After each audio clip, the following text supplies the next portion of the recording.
Kwa niaba ya wanachama na viongozi wa Chadema mkoa wa Mara, ninapenda tu kuwaeleza waandishi wa habari kwamba tutakuwa na ziara ndefu ambayo ni ya kushawishi umma wa Tanzania kushirikiana na sisi kuzuia uchaguzi mkuu wa mwaka 2025. Na sisi kama chama mkoa wa Mara,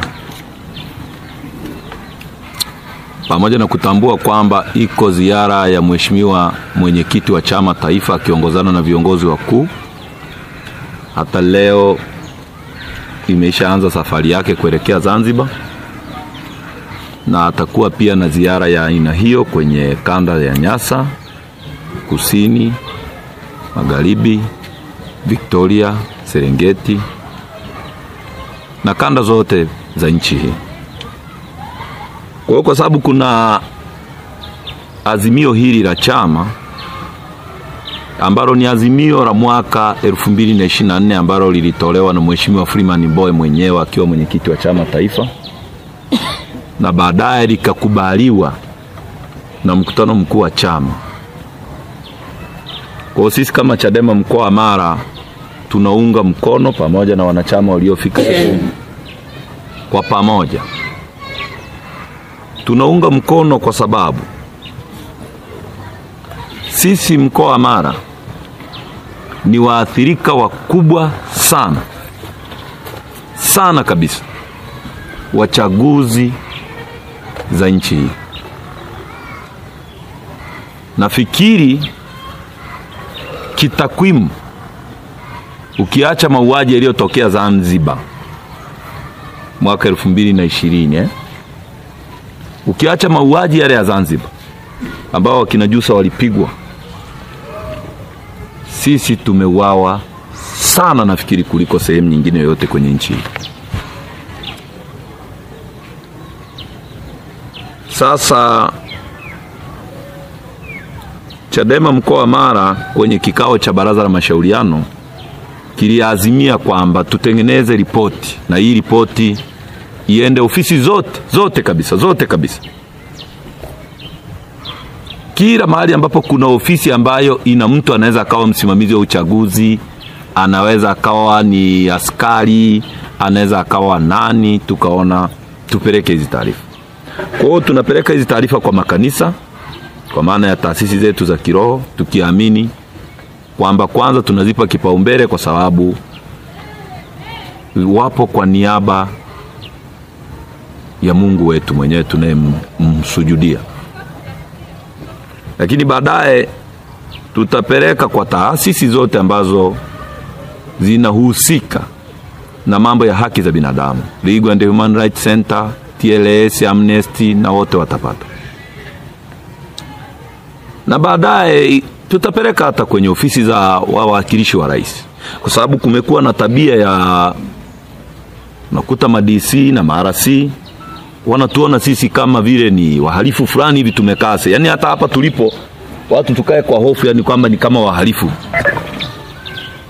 Sisi waga tunasema sisi uhalifu wetu ni kusimamia katiba. Sisi sio Laurent Nkunda au sijui M23, na wala sisi hatuna bunduki. Sisi tunazo sababu za kikatiba tu ndio zinatufanya tunahoji mambo. Kwa hiyo tutapeleka kwa ofisi za wakuu wetu wa mikoa, na baadaye tunajua majimbo na wilaya watapeleka kwa wakuu wa wilaya huko. Mimi ninakomea kwa wakuu wa mikoa. Tuunge mkono kwa kweli. Tuunge mkono kwa sababu tumepata madhira makubwa sana.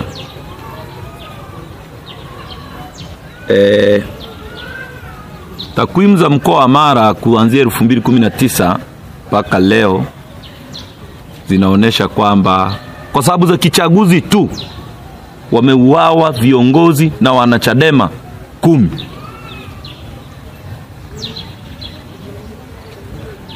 Tunazo tarehe, tunao umri wa hawa watu, tunazo picha za hawa watu.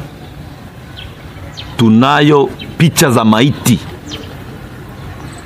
za hao watu na majina yao na profile zao. Anayekataa aende kata ya Kemambo pale Tarime vijijini, aulize mtu anaitwa Chacha Ngabia na Chacha Isangora waliuawa kwa nini na lini. Anayekataa aende kata ya Nyanungu Tarime vijijini, aulize mtu anaitwa Boke Mwita Waitei aliuawa lini kwa nini. Anayekataa aende kata ya Nyansincha Tarime vijijini, aulize mtu anaitwa Sabayo Marwa Makuli aliuawa lini kwa nini. Anayekataa aende kata ya Sirari, aulize mtu anaitwa Suguta Chacha Suguta aliuawa lini kwa nini. Nyatega Wenje aliuawa lini kwa nini. Anayekataa. Hao ni miongoni mwa watu ambao wameuawa kwa sababu za kisiasa mkoa wa Mara. Na sio tu wameuawa eti baada ya uchaguzi, wameuawa kwa saa ya uchaguzi. Kwa mfano Chacha Ngabia na Chacha Isangora walipigwa risasi za moto. Subiriwa hapa mgombea ubunge na mgombea udiwani wa kata ya Matongo alikuwa anaitwa Ngocho Emmanuel Lioba, walikuwa wanafanya mkutano. Sisi hawakuwa na mkutano eneo lile. Chacha Isangora na Chacha Ngabia wakapigwa risasi za moto wakafariki. Nyatega Wenje akawa na randaranda anatokea zake kutoka ziwani anaenda nyumbani kwake. Na waliomuua wapo. Watu waliomuua Chacha Isangora na Chacha Ngabia wapo. Wapo. Sasa ndugu waandishi wa habari, tunasema kwa sababu hizi za mauaji tunaungana na no reform no election. Sababu ya pili ni watu kutekwa na kupotea. Hatutaki kuzungumza wale wafanya biashara, sijui nani wanaotekwa, sijui nani wanaotekwa.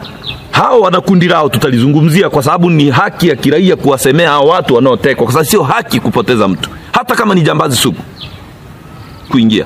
Hapa tunazungumzia kiongozi wa Chadema au mtu aliyepigwa kwenye mkutano wa hadhara peke yake. Tunaomba tueleweke hivyo kwamba hatuokotezi kundi A tuka intersect na kundi B. Tunazungumzia A as A, B itazungumziwa siku nyingine. Mtu anaitwa Wilson Damas, mtu anaitwa Richard Kayanda Tongoli, mtu anaitwa Chazi Waitinyi wamepotea mkoa wa Mara. Wamepotea kwa sababu za kiuchaguzi, wamepotea kabisa. Wawili wanakaa pale Tarime, wake zao, mmoja mke wake yupo, mwingine mke wake ameolewa upya 2020. Sababu ya tatu ni kunusuru watu wasikimbie familia zao tena, kwa sababu mwaka 2020 tulishuhudia sisi kama mkoa wa Mara zaidi ya watu 15 kuwa wakimbizi wa kisiasa. Mwingine yuko hapa. Yuko hapa. Yuko hapa. Simama. Huyo alikimbia nchi kwa sababu DC ametangaza hali ya hatari.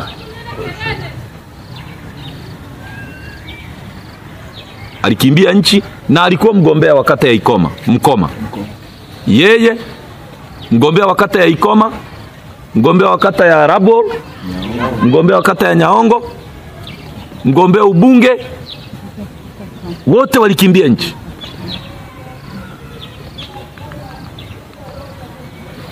Sababu ya nne ni uharibifu wa mali na ubambikaji kesi. Tunayo takwimu ya watu 113 waliobambikiwa kesi kwa sababu ya uchaguzi.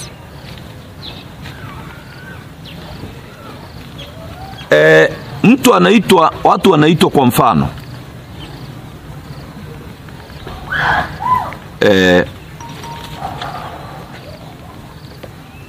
mtu anaitwa Nyangoko Paulo Thomas, Masha Vincent Masana, Chacha Nyanchage Tamunye, Chazi Sylvester Marwa, Paulo Malima Andrea, Mahe Marwa Mahe, Mlimi Zabroni Mwita, Joseph Mwita Maitaria, Mwita Mlimi John, Thomas Maki Wantaiga, Thomas Mangera Mbuge, Ramazani Mwita Juma, Josephat Esio Wangue Keheye, waliwekewa kesi economic crime case number 1 of 2019. Economic crime case, kesi ya hujumu uchumi. Hii hapa. Kwa sababu tu walikuwa wanagombea vitongoji 2019.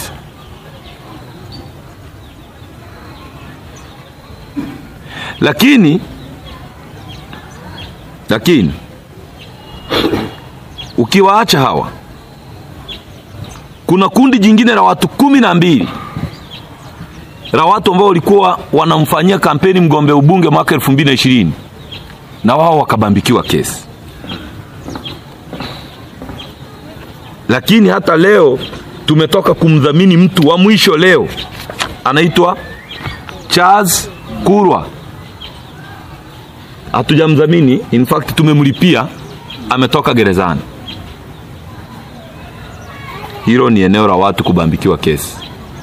Kuna eneo la watu uharibifu wa mali, na hapa nakuwa specific kabisa. Wenja alikimbia na pensi, akakimbia nchi kwa sababu za kiuchaguzi. Sisi hataka kuzungumza mambo mengine. Tukizungumza mambo mengine ya kuokoteza hapa, tukisema haya maneno tunaosema, tuna ushahidi nayo. Nikikwambia fulani ni mfanya magendo, nina ushahidi.